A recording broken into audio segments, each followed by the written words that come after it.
नमस्कार, स्वागत है आपका बिहार समाचार में। सबसे पहले खबर को सुर्खियों में देखिए सरकारी स्कूल में पढ़ने वाले बच्चों को किताब खरीदने के लिए पैसे दे दिए जाएंगे। सरकार ने बड़ी घोषणा कर दी है, साथ ही कब मिलेंगे पैसे इसका भी ऐलान हो गया है। और मौसम की बात करें तो देखिए बिहार के 24 जिलों में आज भयानक बारिश होने वाली है, जिससे पटना सहित दक्षिण बिहार के अधिकांश जिलों में गर्मी से राहत मिलेगी। अगली खबर और भी खतरनाक है। देखिए बिहार में भले ही अभी बारिश कम होने की वजह से बाढ़ का खतरा कम है, लेकिन नेपाल में 3 दिनों से भयानक बारिश हो रही है और नेपाल बिहार में अभी पानी छोड़कर बिहार की 8 नदियों को विकराल कर दिए हैं, जिससे बिहार के कई जिले में अभी ही बाढ़ आ गया है। साथ ही बिहार के कई गांव डूब गए हैं। साथ ही बिहार की गंगा नदी भी अब तबाही मचाने को तैयार है। पटना भी सुरक्षित नहीं दिख रहा है। अगली खबर में देखिए बिहार के नवनियुक्त शिक्षकों के लिए खुशखबरी है। छठे चरण के तहत नियुक्त शिक्षकों को 10 दिनों के भीतर वेतन दे दिया जाएगा। और 7वें चरण की शिक्षक बहाली को लेकर जो शिक्षक अभ्यर्थी वेट कर रहे हैं उनके लिए बड़ी खबर है। 7वें चरण के तहत शिक्षक नियोजन का शेड्यूल जारी होने वाला है। शिक्षा मंत्री जी ने डेट की घोषणा भी कर दी। तो वहीं बिहार के गरीबों, किसानों, मजदूरों के लिए भी बड़ी खबर आ रही है। तो आज की बड़ी खबरों पर बात करने से पहले आपसे अनुरोध है, कृपया वीडियो को एक प्यारा सा लाइक अवश्य कर दीजिएगा। आपका लाइक करना ही हमारी मेहनत का फल होता है। मौसम विभाग ने बड़ी खबर सुना दी है। एक तरफ जहां बिहार के कई जिलों के लोग उमस भरी गर्मी से परेशान हैं, तो बिहार के आज 24 जिलों में भयानक बारिश का अलर्ट जारी कर दिया है और अब बिहार वालों को गर्मी से राहत मिलने वाली है। लेकिन बात करें पटना वालों के लिए, तो पटना वालों के लिए मौसम अभी मेहरबान नहीं है। यहां 13 जून तक इंतजार करना होगा। लेकिन पटना में भी कुछ जगहों पर हल्की बारिश हो सकती है, जिससे तापमान में थोड़ी गिरावट होगी। मौसम विभाग ने साफ साफ कह दिया है कि आज बिहार के 24 जिलों में भारी बारिश हो सकती है और अगले 4 दिनों तक बिहार के इन 24 जिलों में बारिश का असर देखने को मिलेगा। तो बिहार के इन 24 जिलों के लोग विशेष रूप से सावधान रहें। यहाँ भारी बारिश के साथ तेज वज्रपात और आंधी तूफान भी आ सकता है। और बिहार के ये 24 जिले हैं पूर्वी चंपारण, पश्चिमी चंपारण, शिवहर, सीतामढ़ी, गोपालगंज, सुपौल, सारण, सिवान, वैशाली, मुजफ्फरपुर, समस्तीपुर, मधुबनी, दरभंगा, अररिया, किशनगंज, कटिहार, पूर्णिया, सहरसा, मधेपुरा, खगड़िया, भागलपुर, मुंगेर और बांका। इन जिलों में भारी बारिश को लेकर लोगों को सावधान किया गया है और इनमें भी ज्यादा खतरा बिहार के अररिया, पूर्णिया और किशनगंज जिले को है। यहाँ भारी से भारी बारिश हो सकती है और इसके बाद 48 घंटे के बाद बिहार में तापमान में गिरावट आएगी और बिहार के लगभग सभी जिलों के लोगों को राहत मिलेगी। और बात करें बिहार के दक्षिण बिहार की जिलों की, तो दक्षिण बिहार के भी कई जिलों में बादल छाए रह सकते हैं, साथ ही हल्की बारिश हो सकती है। तो कुछ जिलों में उमस भरी गर्मी जारी रहेगी। बिहार के सरकारी स्कूल में पढ़ने वाले बच्चों के लिए बड़ी खबर है। देखिए सरकार ने किताब खरीदने के लिए बच्चों के लिए राशि जारी कर दी है। अब बिहार के सरकारी स्कूल में पढ़ने वाले 8वीं तक के बच्चों को किताब खरीदने के लिए पैसे सीधे उसके खाते में भेज दिया जाएगा। और बिहार के सभी जिलों की बात करें तो 1 करोड़ 34 लाख विद्यार्थी बिहार के सरकारी स्कूल में पढ़ते हैं। तो इन सभी बच्चों को किताब खरीदने के लिए अब पैसे मिलेंगे। और वैसे शैक्षणिक सत्र शुरू होने के 2 महीने हो गए हैं, लेकिन अभी तक बच्चों को किताब खरीदने के लिए पैसे नहीं दिए गए हैं। और सरकार ने अब यह आदेश जारी किया है कि बच्चों के खाते में इसी महीने के अंत तक राशि आ जाएंगे, यानी 30 जून तक सभी बच्चों के खाते में पैसे भेज दिए जाएंगे। हाँ, हालांकि कुछ जिलों में पहले तो कुछ जिलों में बाद में पैसे मिल सकते हैं। यानी सीधा सीधी बात करें तो इसी महीने के अंत तक बच्चों के खाते में पैसे भेजे जा सकते हैं। देखिए सरकारी स्कूल में गरीब के बच्चे पढ़ते हैं, गरीब मजदूर के बच्चे पढ़ते हैं और सरकार अभी ध्यान नहीं दे रही है। 2 महीने हो गए हैं शैक्षणिक सत्र के शुरू होने के और बच्चों के पास किताब नहीं है, तो आखिर बच्चे पढ़ेंगे कैसे? 2 महीने जो गुजर गए, जो समय गुजर गया, क्या उसका भरपाई सरकार कभी कर पाएगी? सरकार शिक्षा को लेकर बड़े बड़े दावे करती है, लेकिन यहां समय पर किताब खरीदने के लिए तक पैसे नहीं दे पा रही है सरकार। 2 महीने गुजर गए हैं, आखिर बच्चे कैसे पढ़ेंगे? और साथ ही सरकारी स्कूल के शिक्षकों को भी समय पर वेतन नहीं दिया जाता है। यदि बिहार के सरकारी स्कूल की शिक्षा व्यवस्था को सुधारना है तो सरकार को इन बिंदुओं पर विशेष ध्यान देना होगा। खैर चलिए बात कर लेते हैं कि आखिर पैसे कितने मिलेंगे। तो देखिए, कक्षा पहली से लेकर 5वीं तक के विद्यार्थी को 250 रुपए प्रति विद्यार्थी मिलेंगे। साथ ही कक्षा 6ठी से 8वीं तक के विद्यार्थी को किताब खरीदने के लिए 400 रुपए प्रति विद्यार्थी दिया जाएगा। एक तो बिहार के कई जिलों के लोग गर्मी से परेशान हैं, तो कुछ जिलों में भयानक बारिश भी हो रही है और बिहार के कुछ जिलों में आज भी भयानक बारिश होने वाली है। और खतरनाक खबर तो यह है कि बारिश से पहले ही यानी मानसून से पहले ही बिहार की कई नदियां विकराल हो गई है, नदियों में उफान आ गया है और साथ ही बिहार के कई जिलों में बाढ़ भी आ गया। और अभी से ही जब ये स्थिति है, जब बिहार में थोड़ी कम बारिश हो रही है और अभी से ही बाढ़ तबाही मचाने लगा है, तो सोचिए कुछ दिनों में मानसून आने वाला है। शायद इस बार सरकार पूरे बिहार को डुबा दे, क्योंकि अभी तक इनकी तैयारियां पूरी नहीं हुई है। 15 जून तक तैयारी करने का इन्होंने लक्ष्य रखा है, वो भी पूरा कर पाएंगे कि नहीं उसका भी गारंटी नहीं। और अभी हालात ये है कि जल संसाधन विभाग ने सभी स्थानों पर इंजीनियरों को अलर्ट कर दिया है। जून के पहले सप्ताह में ही नदियों का जल स्तर बढ़ गया। देखिए साहब, भले ही बिहार में अभी थोड़ी कम बारिश हो रही है, लेकिन नेपाल में भयानक बारिश हो रही है और नेपाल बार बार बिहार में पानी छोड़ रहा है और बिहार के कई जिलों को डुबा रहा है। और खबर है कि 72 घंटों से यानी 3 दिनों से लगातार नेपाल के तराई क्षेत्रों में बारिश हो रही है। और अभी खबर है कि बिहार की 8 बड़ी नदियां, 1-2 नहीं बल्कि 8 बड़ी नदियों के जलस्तर में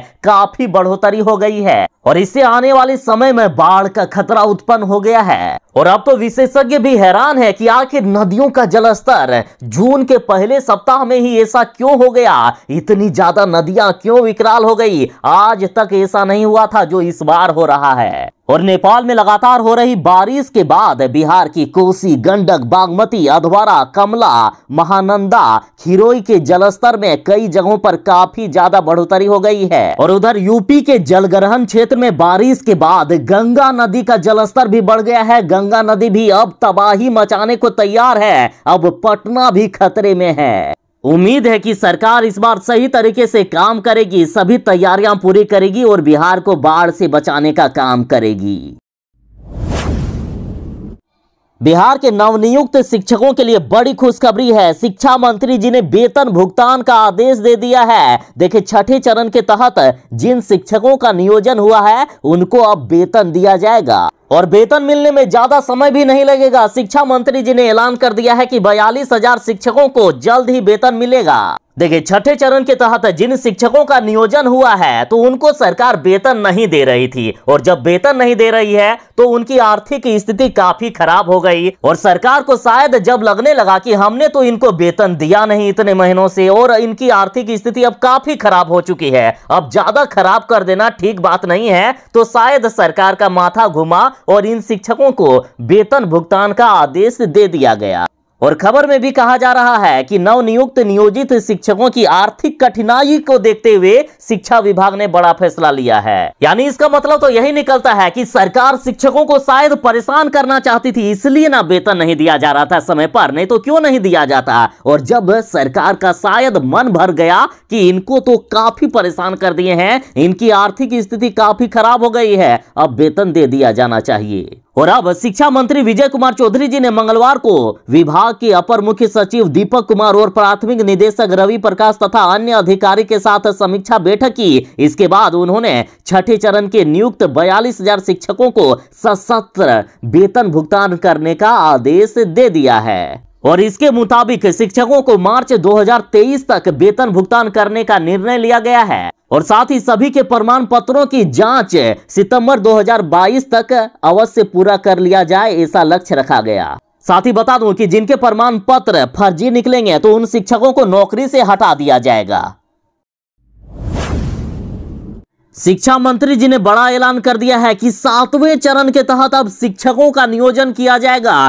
फिर से शिक्षकों के लिए बिहार में बम्पर वैकेंसी आने वाली है। शिक्षा मंत्री विजय कुमार चौधरी जी ने ऐलान कर दिया है कि 7वें चरण की शिक्षक नियुक्ति की प्रक्रिया अब जल्द ही प्रारंभ की जाएगी। इन्होंने कहा कि सभी जिलों से रिक्तियां मांगी गई है और उसके अनुरूप हम जल्द ही 7वें चरण की नियुक्ति प्रक्रिया अब शुरू कर देंगे। और इसके लिए शिक्षा विभाग ने पत्र भी जारी कर दिया है। पत्र में कह दिया गया है कि आखिर कब तक शिक्षक नियोजन की प्रक्रिया शुरू होगी। तो देखिए, इसी महीने की अंतिम तारीख यानी 30 जून तक विद्यालयवार एवं नियोजन इकाई वार रिक्त पदों की गणना की जाएगी। यानी कहां कितने रिक्त पद हैं, इसकी गणना इसी महीने की अंतिम तारीख तक कर ली जाएगी और जुलाई अंत तक जारी हो जाएगा शेड्यूल, मतलब नोटिफिकेशन निकाल दिया जाएगा कि आप शिक्षक नियोजन के लिए अप्लाई कर सकते हैं जुलाई अंत तक। तो जो अभ्यर्थी 7वें चरण के शिक्षक नियोजन के तहत अप्लाई करना चाहते हैं तो जुलाई के अंत तक विज्ञापन आ जाएगा। तो आखिर ये घोषणा करके बिहार के शिक्षा मंत्री जी ने शिक्षक अभ्यर्थियों को बड़ी राहत दे दी है।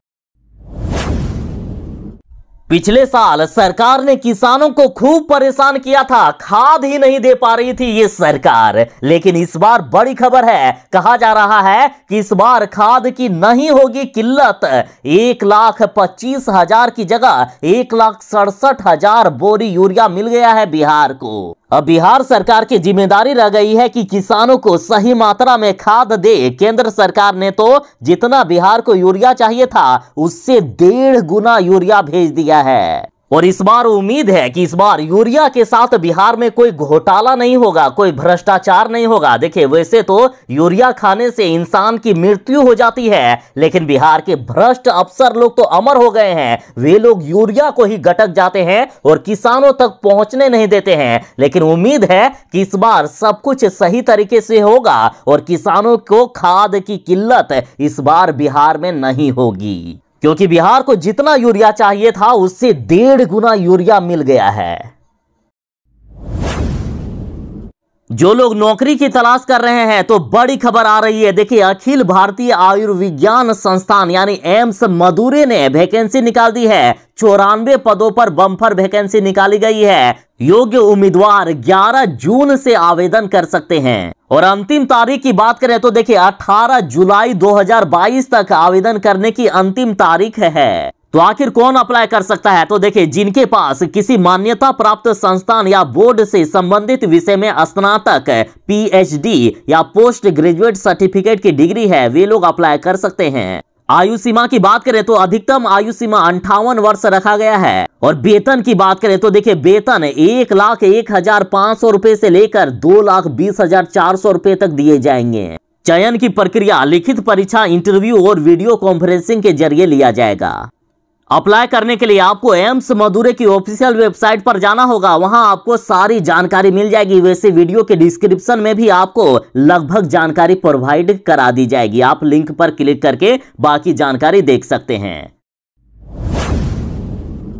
बिहार में विधान परिषद चुनाव यानी एमएलसी चुनाव के लिए राजद की ओर से 3 उम्मीदवारों ने नामांकन दाखिल किया है। तो चलिए आपको इन उम्मीदवारों की पूरी डिटेल्स देता हूं। इनमें से मुन्नी देवी, जो लोगों के कपड़े धोने का काम करती है, स्टेशन में लोगों के कपड़े इस्त्री करने का काम करती है। इनके पास मोबाइल फोन नहीं है, लेकिन कपड़ा धोने वाली मुन्नी देवी 23 लाख की संपत्ति की मालकिन है। और इधर मुन्नी देवी ने ऐलान कर दिया है कि जिस तरह से मैं कपड़े को पटक पटक कर साफ करती हूं, उसी तरह से अब बीजेपी वालों को पटक पटक कर साफ कर दूंगी। साथ ही बीजेपी को अब सत्ता से हटा देंगे। तो वही बात करें कि मुन्नी देवी आखिर कितनी पढ़ी लिखी है, तो देखिए मुन्नी देवी 8वीं पास है। और अगले उम्मीदवार कारी सोहेब की बात करें तो देखिए कारी सोहेब के ऊपर अभी 5 क्रिमिनल केस चल रहे हैं। और अगला उम्मीदवार अशोक पांडे की बात करें तो अशोक पांडे भी करोड़पति हैं। और इधर मुख्यमंत्री नीतीश कुमार की पार्टी जदयू की बात करें तो एमएलसी चुनाव के लिए जदयू ने भी अपने उम्मीदवारों की घोषणा कर दी है। रविंद्र सिंह और आफाक अहमद को उम्मीदवार बनाया है। यात्रीगण कृपया ध्यान दें, रेल यात्रियों के लिए बड़ी खबर है कि आधार से जुड़े यूजर्स अब महीने में कर सकेंगे 24 टिकट बुक। देखिए रेलवे ने बड़ा ऐलान कर दिया है कि रेल यात्री ऑनलाइन 1 महीने में अब एक बार में रेलवे ने बड़ा ऐलान कर दिया है कि रेल यात्री पहले जहां 1 महीने में मात्र 12 टिकट ही बुक कर सकते थे, लेकिन अब ऐसा नहीं होगा। अब 1 महीने में मोबाइल ऐप या IRCTC की वेबसाइट से 1 महीने में अब 24 टिकट तक बुक कर सकते हैं। और इसके लिए अपने यूजर और इसके लिए आपको अपने यूजर आईडी को आधार से लिंक करना होगा। यदि आपने अपनी यूजर आईडी को आधार से लिंक कर दिया तो आप 1 महीने में डबल टिकट बुक कर सकेंगे ऑनलाइन।